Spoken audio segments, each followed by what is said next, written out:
শুভ সকাল বন্ধুরা, চলে এসেছি তোমাদের সামনে একটা রেসিপি নিয়ে।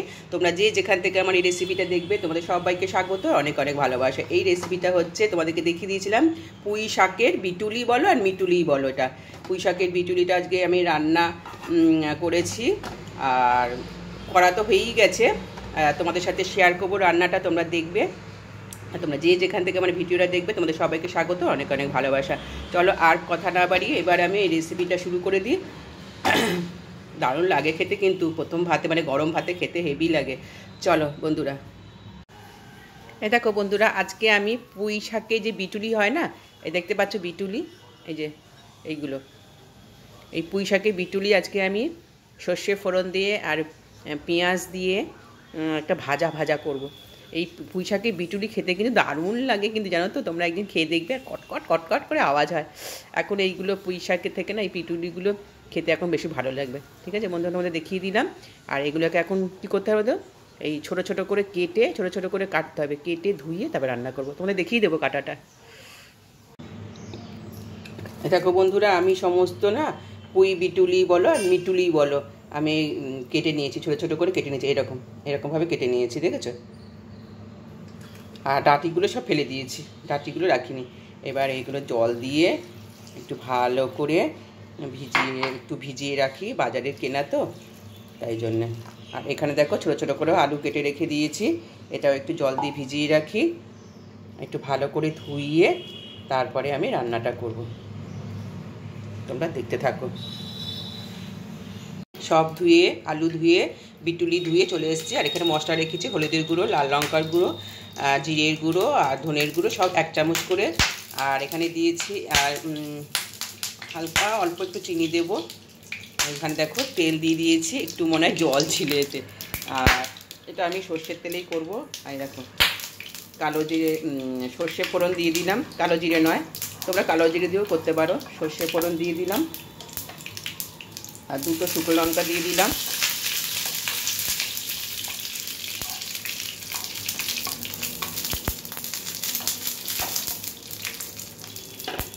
এবারে আমি পেঁয়াজগুলো দিয়ে দিলাম। পুঁই বিটুলি আর পুঁই মিটুলি দুটোরই নাম তোমরা বলতে পারো, পুঁই বিটুলি বলো পুঁই মিটুলি বলো।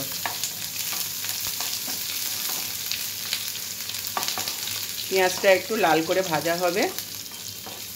আচ্ছা, আমি এর মধ্যে না আলুগুলো ছেটে দেবো। এবারে আলুগুলো ধুয়ে রেখেছি, এই আলুগুলো দিয়ে দিলাম।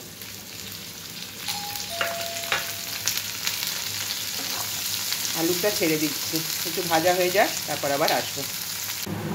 দেখো পেঁয়াজটার আলু ভাজাটা হয়ে গেছে বন্ধুরা। আর এর মধ্যে না আমি কটা চিংড়ি মাছ দেবো, কুচো চিংড়ি দেবো। দেখো চিংড়ি মাছ দিয়ে দিলাম, এটাতেই ভাজা হয়ে যাবে, একসাথেই ভাজা হয়ে যাবে। আর খুব কম তেলে রান্না করব বন্ধুরা, এখন তেল খাওয়া তো খুবই খারাপ, তাই একটু এই চিংড়ি মাছটা ভাজা হয়ে যায়, তারপর আমি আবার আসবো। বন্ধুরা দেখো আমার মাছটা, চিংড়ি মাছটা, আলুটা, পেঁয়াজটা ভাজা হয়ে গেছে। এবার এখানে এই মশলাটা রেখেছি, এই মশলাটাই আমি দিয়ে দিলাম। জল দিয়ে একটুখানি গুলে দেব।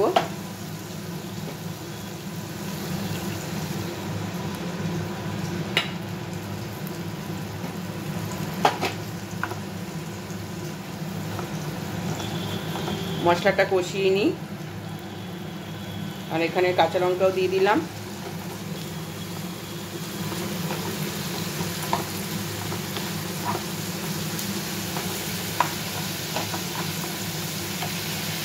আদা বন্ধুরা দিইনি, এতে আদা লাগে না বলে আমি আদা দিইনি। আচ্ছা, মশলাটা কষানো হয়ে যাক, তারপরে আমি পুঁই বিটুলিগুলো ছাড়বো। এর মধ্যে আমি মিষ্টিও অ্যাড করে দিয়েছি।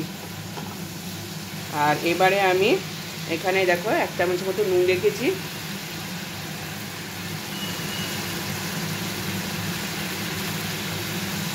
নুনটা দিয়ে দিলাম। দেখো বন্ধুরা, জলটা শুকিয়ে গিয়ে আমি ঢাকা দিয়েছিলাম, ঢাকা দিয়ে আবার ঢাকনাটা খুলে আমি এটাকে আবার ওপেনিট করে দিচ্ছি।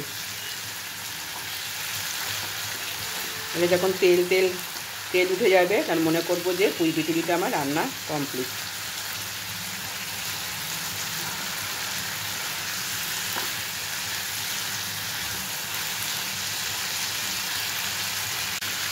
তোমাদের এই পুঁই বিটুলি কাদের কাদের খেতে ভালো লাগে প্লিজ আমাকে কমেন্ট করে জানাবে।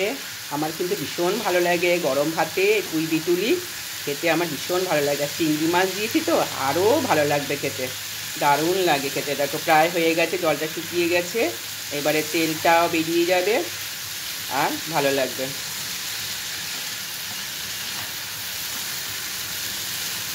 মোটামুটি আমার এই রান্নাটা দেখো কমপ্লিট হয়ে গেছে। দেখো বন্ধুরা, আমার এটা রান্নাটা পুরো কমপ্লিট হয়ে গেছে, এবার আমি নামিয়ে নেব।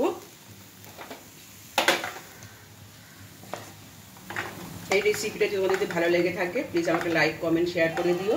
হ্যাঁ বন্ধুরা, আবার চলে আসবো তোমাদের সামনে আবার নতুন কোনো ব্লগ ভিডিও নিয়ে, নাইলে রেসিপি নিয়ে। দারুণ লাগে খেতে কিন্তু এটা। Tata tata, bye bye.